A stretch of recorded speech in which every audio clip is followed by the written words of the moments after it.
तो दोस्तों न्यूज पर आए इससे पहले एक अच्छी खबर जान लीजिए। दरअसल हम सभी जानते हैं कि प्राइम मिनिस्टर मोदी की तरफ से इजराइल को खुले तौर पर समर्थन किया गया है और इजराइल के ऊपर हुए भयानक अटैक को डायरेक्टली और खुले शब्दों में आतंकी हमला कहा है, जो कि भारत के इतिहास में ऐसा पहली बार हुआ है। हम लोगों ने लास्ट वीडियो में डिस्कस किया भी था। अब इन सब चीजों को लेकर इजराइल के आम लोगों से लेकर वहां के ऑफिशियल्स तक सब ने भारत की तारीफ की है और भारत को धन्यवाद दिया है, जिसमें आप लोग भी एक हैं। चलिए अब वीडियो की शुरुआत करते हैं। तो दोस्तों आज जिस न्यूज के ऊपर हम लोग डिस्कस करने वाले हैं इसमें भी इजराइल का नाम आता है। एक्चुअली हम सभी जानते हैं कि भारत और इजराइल के द्वारा संयुक्त रूप से एक एयर डिफेंस सिस्टम बनाया गया है, जो कि इजराइल के बराक आर्ट पर आधारित है, जिसे इजरायली एरोस्पेस इंडस्ट्री और भारत के DRDO द्वारा संयुक्त रूप से तैयार किया गया है। लगभग 50% के आसपास दोनों की टेक्नोलॉजी से इसमें मौजूद है और भारत की आवश्यकताओं के अनुसार इस एयर डिफेंस सिस्टम को भारत के अंदर ही निर्मित किया जाता है। हम बात कर रहे हैं MRSAM की। MRSAM एक मध्यम दूरी तक मार करने की क्षमता रखने वाला बहुत ही शानदार एयर डिफेंस सिस्टम है। हम सभी जानते हैं ये किसी भी फास्ट मूविंग टारगेट को बड़ी आसानी से न्यूट्रलाइज कर सकता है, किसी टैक्टिकल बैलिस्टिक मिसाइल को न्यूट्रलाइज कर सकता है।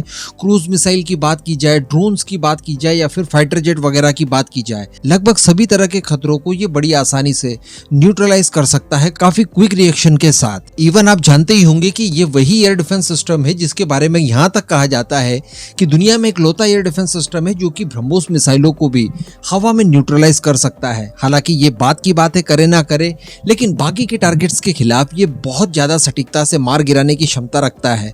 अब बताया जा रहा है दोस्तों कि पंजाब प्रांत के आदमपुर क्षेत्र में इसकी तैनाती कर दी गई है। जी हाँ, हम सभी जानते हैं कि इससे पहले भारत की तरफ से S-400 की खरीद जो रशिया से की गई है, उसकी पहली स्क्वाड्रन को भी इस एरिया में डिप्लॉय की गई थी।